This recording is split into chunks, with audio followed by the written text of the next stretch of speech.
ilumine e nos permita o entendimento, das lições que estudaremos.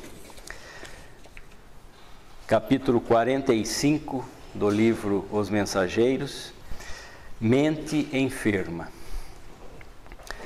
Observando e trabalhando sempre, Aniceto considerou: aqui não comparecem apenas os desencarnados enfermos. Reparem os encarnados igualmente. Entre o nosso círculo e a Assembleia dos Irmãos Corporificados, a percentagem de trabalhadores em relação ao número de doentes e necessitados é quase a mesma. André Luiz, então, o Aniceto está dizendo para eles, que nessa reunião que está havendo lá na casa, seria um trabalho de atendimento aos desencarnados, mas é também um atendimento aos encarnados. O número de atendentes e de trabalhadores que vêm para dar um apoio, socorrer os desencarnados é praticamente igual àqueles dos encarnados que estão participando da reunião.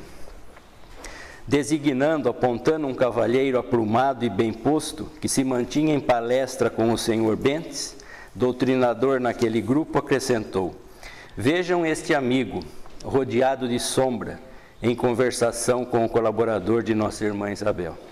Ouçam-lhe a palavra e depois ajuizem. Com efeito, o cavalheiro indicado rodeava-se de pequenas nuvens, maiormente ao longo do cérebro. Fixando nele a atenção, eu o ouvia distintamente. Há muito, asseverava com ênfase, frequento as reuniões espíritas ou espiritistas à procura de alguma coisa que me satisfaça. No entanto, e sorriu irônico, ou a minha infelicidade é maior que a dos outros, ou estamos diante de mistificação mundial. Aí eu fiz um parênteses. Então esse irmão, procura as coisas nos outros, ou em outras coisas externas, para solucionar os seus problemas. Na lição anterior que o senhor Nelson fez, no capítulo 44, André Luiz recebeu uma missão de atender uma senhora e alguns espíritos, E ele atende essa pessoa, aplica-lhe um passe. Essa senhora havia desencarnado, mas continua sem enxergar, com o problema de visão. E André Luiz aplica-lhe um passe, e esse passe, acompanhado de palavras de conforto, de esclarecimento, a irmã recupera a vista. E ela vai agradecer, vai se ajoelhar e agradecer a André Luiz, E ele fica emocionado. E Aniceto vem e chama-lhe a atenção para que ele continue o trabalho e não fique, se envaidecendo ou acabe se envaidecendo com aquilo que havia ocorrido.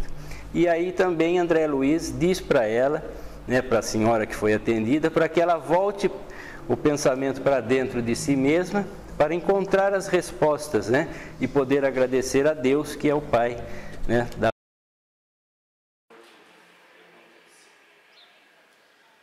Atento à respeitosa atitude do orientador encarnado, prosseguia orgulhoso: tenho estudado muitíssimo, não me furtando ao crivo da razão rigorosa. Já devorei extensa literatura relativa à sobrevivência humana e, todavia, nunca obtive uma prova. Coloco um outro parênteses. São de Clarice Lispector, que foi uma escritora e jornalista nascida na Ucrânia e naturalizada brasileira, essas palavras: renda-se como eu me rendi, mergulhe no que você não conhece como eu mergulhei. Não se preocupe em entender, viver ultrapassa qualquer entendimento. Então veja que é necessário viver o estudo, a leitura, isso é importantíssimo, mas é importante e necessário é viver, é mergulhar, é se colocar em prática tudo aquilo que a pessoa e que nós estamos lendo e estudando. Então o Espiritismo está cheio, diz esse irmão ainda, está cheio de teses sedutoras, mas o terreno se mostra cheio de dúvidas. A obra de Kardec, inegavelmente, representa extraordinária afirmação filosófica. Entretanto, encontramos em Richer um acervo de perspectivas novas. A metapsíquica corrigiu muitos voos da imaginação, trazendo à análise pública observações mais profundas sobre os desconhecidos poderes do homem. Então ele está dizendo que a ciência, a metapsíquica, é que veio esclarecer e colocar ordem na casa, segundo o entendimento dele. Então, no exame dessas verdades científicas, o mediunismo foi reduzido em suas proporções. Precisamos de um movimento de racionalização, ajustando os fenômenos a critério adequado. Lendo agora, me lembro daquela passagem do Chico, quando foi a doutrina está superada, Ele falou, bom, ainda nós não começamos a viver, não estamos vivendo tudo o que ela ensinou. Então, ele entendia que não estava, esse é o caso, Todavia, meu caro Bentes, vivemos em paisagem de mistificações sutis, distantes das demonstrações exatas. A essa altura, o interlocutor, muito calmo e seguro na fé, interveio considerando. Concordo, Dr. Fidelis, em que o Espiritismo não deva fugir a toda espécie de considerações sérias. Contudo, creio que a doutrina é um conjunto de verdades sublimes que se dirigem de preferência ao coração humano. É impossível auscultar-lhe a grandeza divina com a nossa imperfeita faculdade de observação, ou recolher-lhe as águas puras com o vaso sujo dos nossos raciocínios viciados nos erros de muitos milênios. Ao demais, temos aprendido que a revelação de ordem divina não é trabalho mecânico em leis de menor esforço.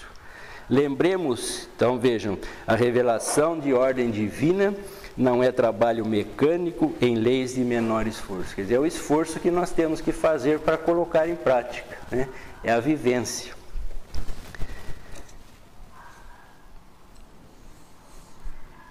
Lembremos que a missão do Evangelho com o Mestre foi precedida por um esforço humano de muitos séculos. Antes de morrerem os cristãos nos circos do martírio, quantos precursores de Jesus foram sacrificados? Primeiramente devemos construir o receptáculo, em seguida alcançaremos a bênção.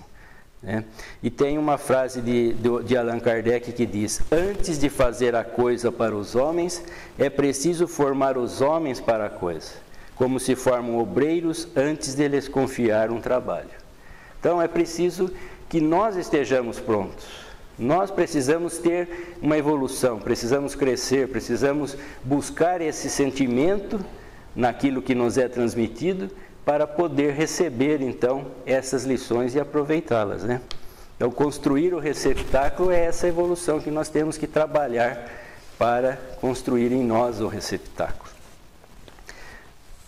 A Bíblia, sagrado livro dos cristãos, é o encontro da experiência humana, cheia de suor e lágrimas, consubstanciada no Velho Testamento, com a resposta celestial, sublime e pura no Evangelho de Nosso Senhor. O cavalheiro que respondia pelo nome de Dr. Fidelis sorria de modo vago entre a ironia e a vaidade ofendida. Bentes, contudo, não perdeu a oportunidade e continuou. Se todo o serviço sério da existência humana é alguma coisa de sagrado aos nossos olhos, que dizer da expressão divina no trabalho planetário? E considerando a essência do serviço na organização do mundo, que seria de nós se um punhado de espíritos amigos e sábios nos arrebatassem à visão amplas de orbes superiores, impelindo-nos para eles precipitadamente, tão só pelo fato de nos dispensarem como indivíduos uma estima santa? Na última vez que eu estive aqui, eu não me lembro quem fez a exposição, acho que foi você, Você? Não, acho que ele. E que fala, que os espíritos deram as pessoas ali eram amigas, receberam aquelas pessoas para dar-lhes como dizer assim, vamos atendê-los, porque eles são conhecidos nossos, são parentes, e a coisa não funcionou, não deu certo, Lembra da lição? Não funciona. Então essa é a mesma coisa. Nós queremos voos, né? Gostaríamos de ser levados para conhecer mundos, né? Mas nós estamos preparados para conhecer esses mundos? Tem um livro, eu li há muitos anos, eu não consigo achar mais a história, mas o Chico falava tanto para o Emmanuel e pedia, né, que um dia o Emmanuel resolveu levar o Chico numa viagem dessas, né, em espírito. E começou, e a velocidade era tão grande, tão assustadora, que o Chico começou a pedir, quero voltar, né, porque não dá, né. Então, se o Chico não estava preparado, menos ainda nós, né.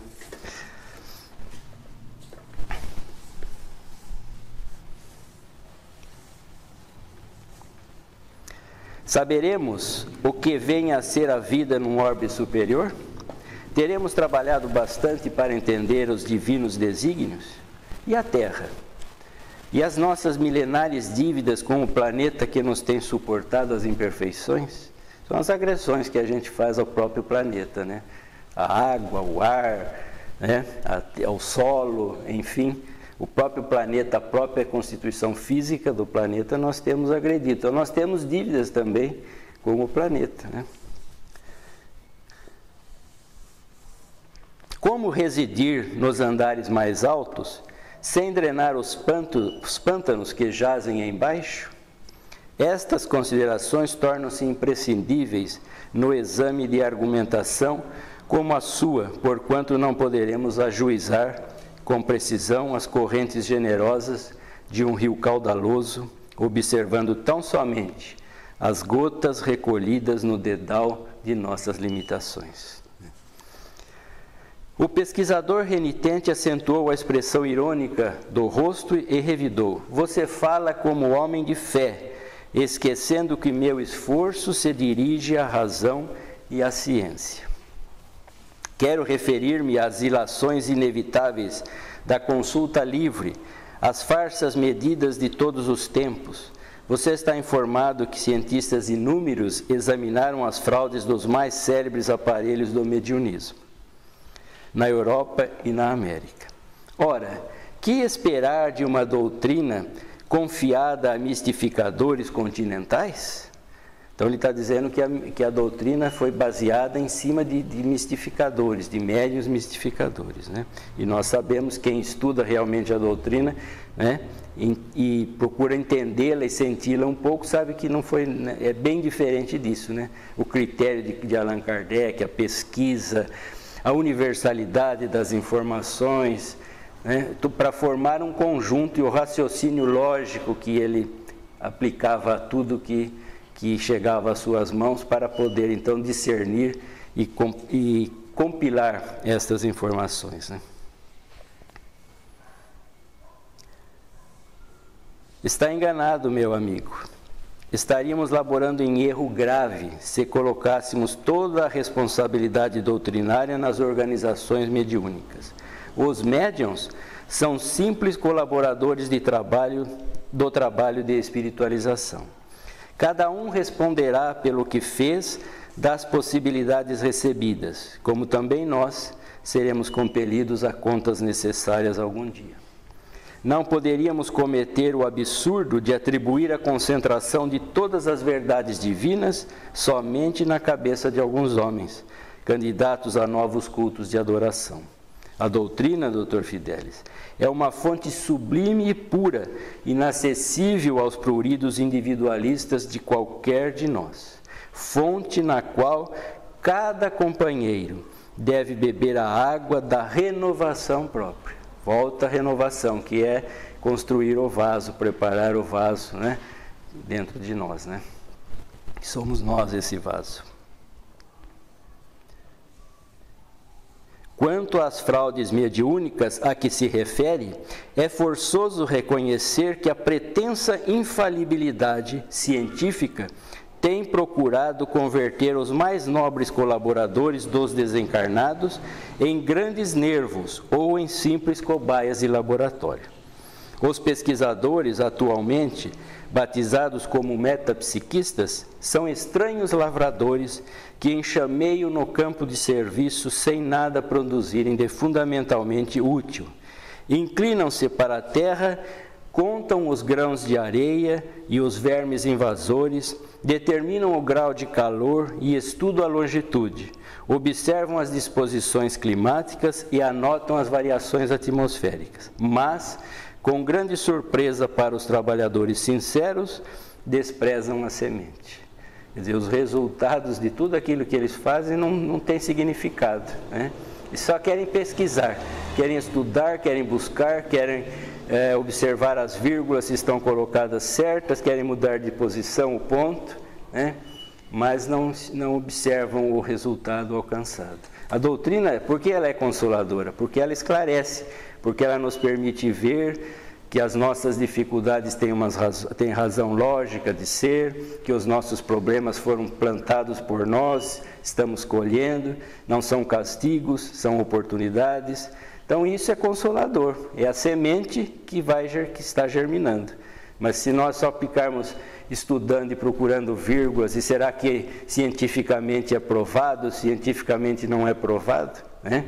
E nós estava falando com o seu Nelson, nós estamos começando um estudo lá na casa do livro O Problema do Ser, do Destino e da Dor, do Leon Denis, e estamos logo no início. E no início ele já fala dos cientistas e dos filósofos, né? A ciência hoje diz uma coisa, daqui uns dias diz outra, porque ela vai evoluindo, nós somos evolução. Então você não pode também dizer que aquilo que está sendo dito pela ciência é a verdade eterna, né? Vai ter transformações, vão ocorrer essas transformações. O interlocutor deixou de sorrir e observou: vamos ver, espero ainda amigos dos meus com os sinais inaudíveis da sobrevivência. Quer dizer, ele não acreditava realmente, ele queria ouvir, né? Ele é se podemos assim dizer, o São Tomé. Eu só acredito se eu puser, né, a mão na ferida, né? E às vezes nem pôr o dedo lá na ferida, ele não vai acreditar, né? Então ele é desse tipo, né, de pessoas. E muitas vezes nós também somos. Aniceto nos tocou de leve e falou: repararam como este homem traz a mente enfermiça? Quer dizer, tudo que chega aos seus ouvidos, ele transforma naquilo que ele pensa, como ele pensa. O restante não tem valor. É um dos curiosos doentes encarnados. Tem vasta cultura e, todavia, como traz sentimento envenenado, tudo quanto lhe cai no raciocínio participa da geral intoxicação. É pesquisador de superfície, como ocorre a muita gente. Tudo espera dos outros, examina seu semelhante, mas não ausculta a si mesmo. Quer a realização divina sem o esforço humano. Reclama a graça, formulando a exigência. Quer o trigo da verdade, sem participar da semeadura.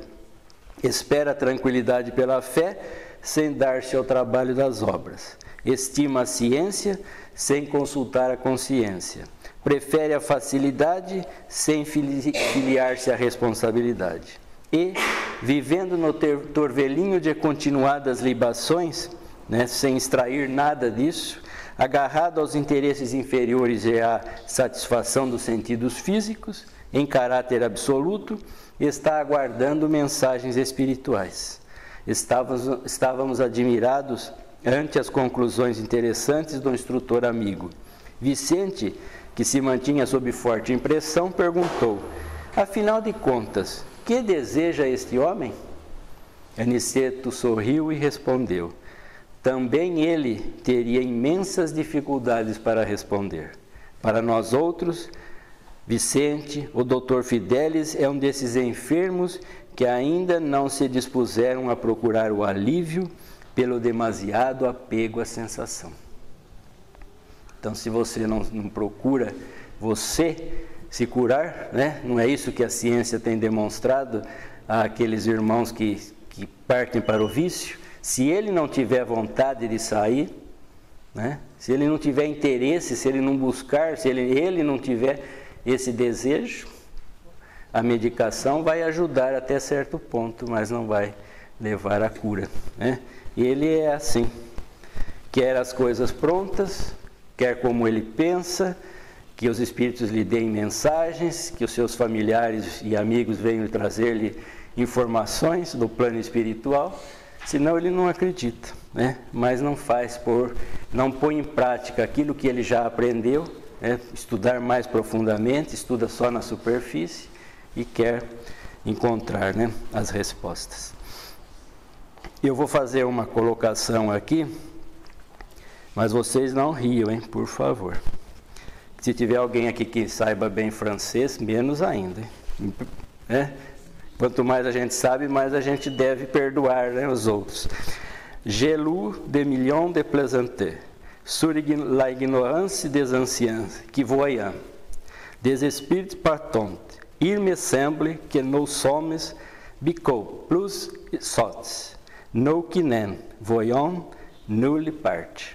Então, a tradução disso, essa frase é de Joseph de Maistre, filósofo, conde, né, foi um conde, um escritor, um filósofo, um diplomata, um advogado, né, viveu junto com o clero, né, então é uma pessoa, um estudioso, um científico, podemos assim dizer.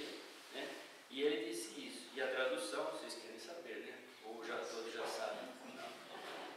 Então, para aqueles que não sabem, como eu também não sabia, eu li milhões de piadas sobre a ignorância dos antigos que viam espíritos em toda parte. Parece-me que somos muito tolos, nós que não vemos em nenhum lugar. Então, ouvir as piadas, as gozações, vocês veem espírito em todo lugar. Parece que nós somos tolos e que não estamos vendo em lugar algum. Quer dizer, existe, né? A existência é clara. No livro, um trechinho só da lição do livro, isso aqui nós encontramos na internet, mas Joseph de Maistre, ele tem uma mensagem na Revista Espírita de abril de 1867, uma mensagem muito longa, né, na revista colocada por Kardec. E ele fala de todo desse sentimento que ele já trazia, sentimento, e ele nos parabeniza e que já temos a doutrina para seguir, né? E ele fala que isso já é um passo muito grande. Então, no livro Pão Nosso, na lição 98, evita contender, ao servo do Senhor não convém contender. Paulo, segunda epístola a Timóteo, capítulo 2, 2 e 24. Foge aos que buscam demanda no serviço do Senhor. Não estão eles à procura de claridade divina para o coração. Apenas disputam louvor e destaque no terreno de considerações passageiras. Analisando as letras sagradas, não atraem recursos necessários à própria iluminação, e sim os meios de se evidenciarem no personalismo inferior. Combatem os semelhantes, que eles não adotam a cartilha particular, atiram-se contra os serviços que eles não guardam o controle direto, não colaboram senão do vértice para a base, não enxergam vantagens senão nas tarefas de que eles mesmos se incumbem. A lição continua, né? E fica o convite para que leiam então no Pão Nosso, no livro Pão Nosso, Chico Xavier, Emmanuel, essa lição 91. Que Jesus nos ampare, nos abençoe, que possamos refletir, né, continuar refletindo sobre isso que André